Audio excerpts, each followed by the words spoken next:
Charlo. The list goes on and on and on. Charlo stopped a lot of people from becoming pay-per-view stars and breaking the mold. By stopping them, by knocking them out. He been on a knockout streak. At 4 or 5 options, and then like you said, you got people coming up like Danny Garcia, Terrence Crawford could come up to 154. Boots will be there in probably another year and a half. So I would stick around for a little while longer.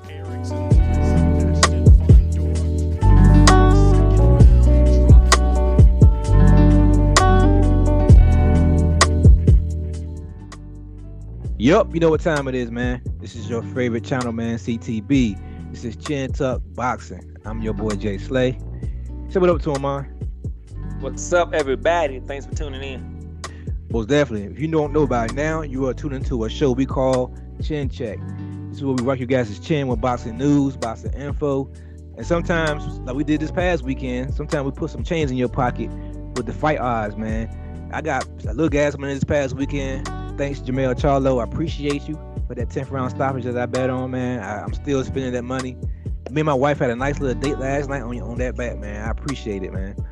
But today's topic, man, we talking about Jamel Charlo again, man. And it seems the casual fans will never cease to amaze you, bro. They will seem to not give you credit when you deserve it, but at the same time give credit to people who don't deserve it. In this instance, they are trying to take credit from Jamel Charlo by saying he's not pound for pound because he hasn't fought him more than one weight class. The most asinine thing I seen recently was people are saying that since Jamel Charlo is trying to duck the smoke, they say he's trying to duck the smoke at 154 by moving to 160, saying that he's trying to duck the what's the guy's tall looking guy's name? I forgot his name already.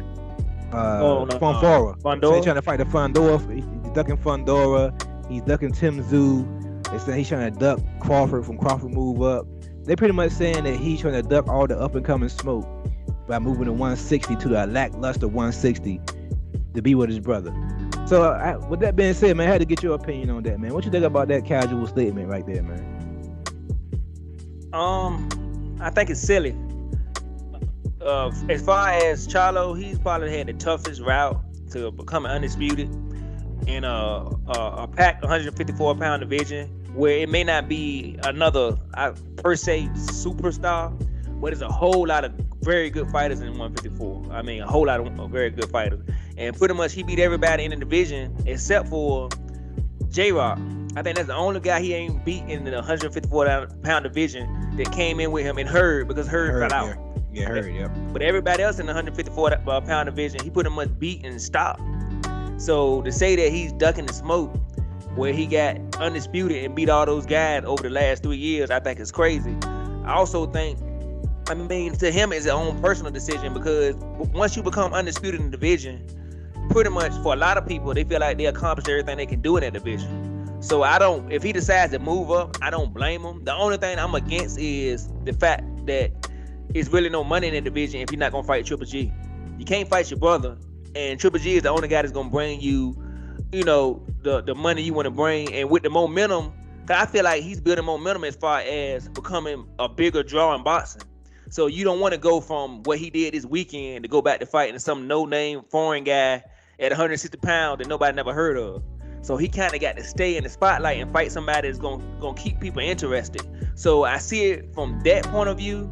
But if he wants to move up, especially if his brother decides to move to 168, I don't see a problem with him going to 160 and trying to accomplish new goals and push himself in a new division, being that his brother's moving up and that Spence could probably be going to 154 by the beginning of 2023.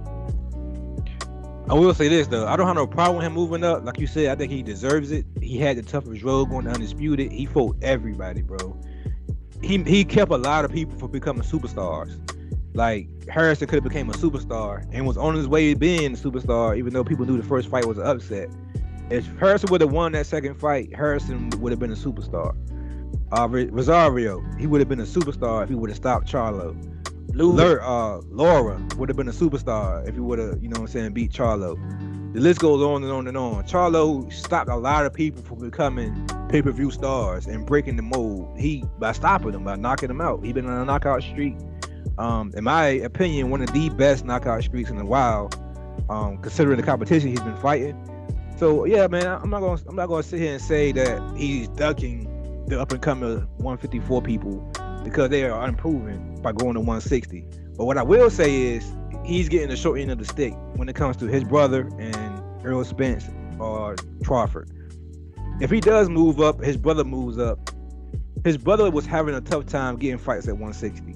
So imagine how tough of a time he's going to get being on a knockout streak he's been on. Everybody going to be chasing the big Charlo and Canelo to 168. So who's he going to fight? He's going to fight a Deverenchenko, a Danny Jacobs. That's pretty much Canelo and his brother's leftovers. So he's going to be pretty much fighting leftovers in the division. And I mean, I'd rather see him stay at 154 and fight even a Danny Garcia, in my opinion, be a better fight than watching him fight Deverenchenko, in my opinion. Danny Garcia got a casual fan base. He might be moving up in weight, and the talk back and forth will make a bigger fight. While the Deverenchenko will be an all-out war, yeah, it's gonna be a lot of punches thrown. We know how it's gonna turn out. Deverenchenko already got stopped by his brother, so we know hurt by his brother. So we kind of know Deverenchenko is not really on that level with those guys. Whoever moves up to 154, man, the sky's the limit, man. They got a lot of up and comers. They got Fundora. They got Tim Tszyu. They're gonna have Crawford probably moving up. They're gonna have Earl Spence probably moving up. They're gonna have Boots possibly moving up. They got Danny Garcia possibly moving up. Then you still got players like if Hurd stayed at the weight, you still got Hurd. You still got Harrison at the weight. Their division is still stacked with names where the person who moves up to that weight can build a nice resume for themselves. When Big Charlo, Jamal Charlo steps up, he has probably the best options. So you got Canelo Alvarez, Benavidez, Triple G. Man, the list goes on and on. So in my opinion, Jamel got the worst end of the stick if he decides to move up. Now, before we get out of here, I will ask this question. We said what he can do. Let's talk about right quick what you think he should do. I'll tell you what I think he should do first, and you just tell me what you think he should do. Me personally, I think he should stay at 154 right now and fight Tim Tszyu since he is the mandatory challenger, and I think that'll be another semi-big fight for him.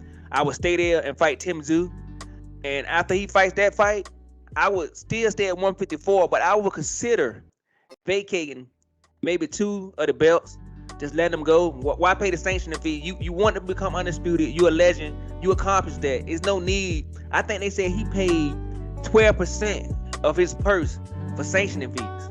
Yeah. So you didn't accomplish your goal as being 154 undisputed. You can't take that from me. So I think after the Tim Tszyu fight, if you want to fight all the belts again, I would go ahead and vacate a couple belts, especially if your stablemate is moving up, so he can become a mandatory for one. And then I would stay at 154 and just defend the 1 or 2 belts you prefer to keep. Most likely the WBC would be one of them because that's the highest ranked belt to most people. But I would keep a couple belts and stay at 154. And you guys say you got Fundora. I still think the Hurd fight could be interesting. If Hurd could put together a win or 2. Like you said, you got the Tim Tszyu fight. Harrison 3 would be a huge fight. J-Rock, who he haven't fought yet, would be a huge fight. So he got 4 or 5 options. And then, like you said, you got people coming up like Danny Garcia. Terrence Crawford could come up to 154. Boots will be there in probably another year and a half. So I would stick around for a little while longer unless Triple G is willing to get in the ring with you at 160. I'm gonna be honest. Even if Triple G does want that fight, I still stick around at 154. I still keep those because, like I said, after the Triple G fight at 160, what's after that? You know what I'm saying? Like I said, he gonna wind up fighting more leftovers. If he, like you said, I'll stay at 154. Like you said, if it comes to the money, I agree with you with dropping the belts. But the problem with dropping the belts is, you know how casual fans think. They're going, oh, you drop that belt, you trying to duck this mandatory. You know what I'm saying? Whoever that mandatory is for that certain belt. So you kind of got a double-edged sword where you have a crown that you have to defend, but it's an expensive ass crown. So do you want to keep paying those sanctioning fees? Do you want to wipe out like? I think the last undisputed champion that I can think that wiped out 2 generations was Lennox Lewis. Lennox Lewis beat the generation before him and defended, and then he beat the generation after him when he knocked out Rockman. I think if he does that, that's legendary status. If you beat all the competition you beat in your division at your time, and then beat the up and comers too, I think that's legendary status. I think he should chase that, man, instead of going to 160. That Fundora fight gonna be huge in Texas, bro. Come on, it's gonna be huge. Fundora throw a lot of punches. He coming off an impressive knockout win against somebody that Charlo knocked out. It sells itself, man. In Texas, that sells itself. It's a pay-per-view event, in my opinion. Yo, casual fans are already picking Fandor as the new monster. I think that fight by itself will outsell a Triple G fight, compete with a Triple G fight, in my opinion. So yeah, I agree with you, man. I stay at 154, most definitely. I don't see no reason to move up at all. It's too much. If Crawford does beat Spence, that is going to be the biggest fight in boxing. That is going to be bigger than him fighting Triple G. So depending on what Spence and Crawford does, imagine if you do sign a contract to fight Triple G, and then Spence does go on to beat Crawford does go on to beat Spence. Now you pretty much risking the biggest fight in boxing with Terrence Crawford, undisputed versus undisputed, in a hard punching fight with Triple G, who can get you out of there if he gets lucky. So what do you do in that scenario?